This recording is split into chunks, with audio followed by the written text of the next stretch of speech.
As I mentioned, while drafting this India Farm program and particularly the capacity building program for the farmers, we actually try to understand the topography of the country. I would like to mention over here, in India, we have got very different climatic zones. We have 12 climatic zones in the country, which varies from northeast to the north, to the southern part of the country, to the western part of the country.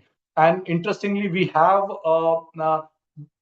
good land, desert land also, and we have got plateaus, we have got mountains, we have got oceans, we have got rainforest, and very typical climatic conditions we have across the country. So first and foremost was to identify the region of intervention and identify the suitable crop that, as I mentioned earlier, but mapping the target crop along with the region of intervention, that was a typical exercise.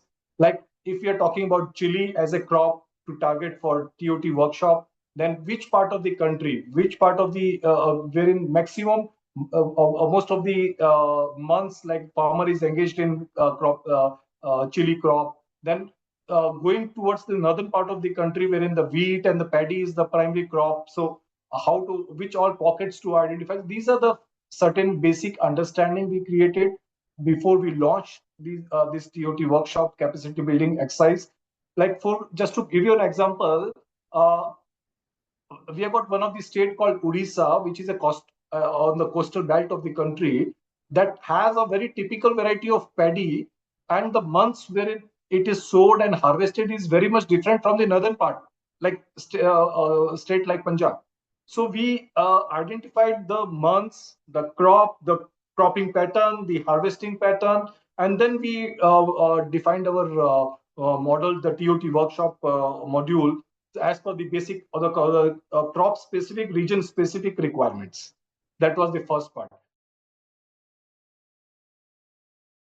The second most important point which we considered was the product feasibility and storage condition. Yes, see, we go and promote the product which is not suitable for their crop, it's useless going and educating them about the product. Right?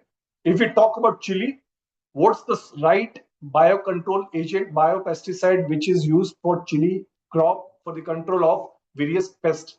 Like we talk about BTK, whether the BTK as a biocontrol agent, it's going to be effective for chili crop or not. All those factors we kept in mind, we considered while defining this module. Similarly, if we are talking about neem as a pesticide as a suitable alternative, so we identified not only the crop, but we identified the area where the neem plantation is there to actually tomorrow if we go to commercialization or to promote a local production of the neem oil, so whether the kernels or the seed is available or not locally, that is another factor we considered while formulating the project. The third one was like how to influence the farmer. That is again very crucial. You see, peer example is one of the very good example what we understood when we interacted with these farmers. Unless and until you go for the live demonstration, you go for live trials, you motivate them for some certain level of trials demonstration, and they see with their own eyes, yes, there is a certain significant transition, like there is a significant impact when we transit from chemical to bio agents, bio pesticides, safer alternatives, then they adapt these chemicals, these biopesticides in their practices. So we uh, combined our activities with local KVKs and agriculture universities, wherein we are now, since we are into the second year of the project, we have identified the land, the crop, and the suitable stakeholder, wherein we associate and put in the live demonstration, the field demonstration, the field station, the field, we call it field school training programs now. The next level of these TOTs is field level trainings. So wherein we go and use the biopesticides in the specific crop, we do a pre and post application case studies, and then based on these case studies, we educate the farmer with tell them, go and see, visit these KVK centers, these science centers, where we have demonstrated the results. And moreover, government of India, good part is the government of India has got very good financing mechanism. We have very good incentive mechanism for promoting the organic farming practices. But the important part is how to bring in these policies to the ground. So what we did is we informed these farmers through our capacity building programs about these various schemes. Just to give you an example, we have got very interesting policy guidelines, which is called Paramparagat Krishi Vikas Yojana. In English, if I translate, it says promoting the traditional farming practices. So the government of India is basically educating and the reaching out to the farmers to transit towards organic farming practices, which their ancestors were doing it, which they're actually the forefathers they were adopting, and when the chemical pesticides were not there.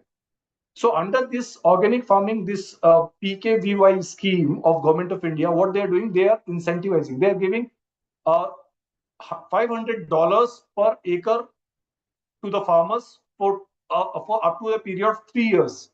So $500 for the organic inputs is huge amount for farmers, particularly for small and marginal farmers. So this is actually motivating them. So how to bring in these practices, these guidelines, and these policies to the ground was one of the another major objective of our TOT workshops, and we very successfully we did it. And since now the project, this India Farm project, is in the second year, and we are now very extensively going for the further intensifying our efforts for farmer training programs. We'll be more emphasizing on live demonstration, peer examples, then engaging various stakeholders for adopting or promoting these biopesticides, and gelling up the incentive schemes and the government or the banking sector schemes, and educating the farmers on these aspects.